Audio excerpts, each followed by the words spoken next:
Meus netos, Vovó, quando eu tinha a vossa idade, a minha avó contava uma história, contava adivinha. Mas agora o tempo são outros. Nós, vovós, não temos muito tempo para vos contar a história e vos fazer adivinha. Mas também nesse tempo temos oportunidade de ter livros onde podemos ler histórias e podermos ver, ler adivinha. Vou vos contar uma anedota.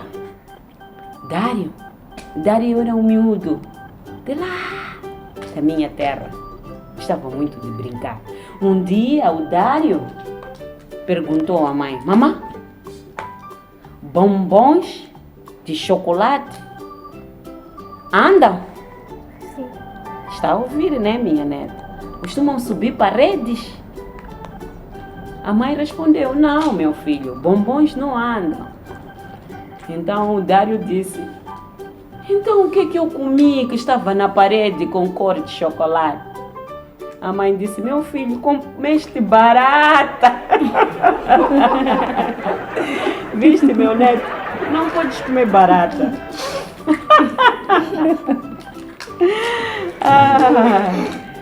Agora, quero fazer uma adivinha. O que é que dá um pulo e veste-se de noiva? É o quê? Não sei. Não sabe. É o quê? Não sei. Também não sabe. É o quê? Não sei.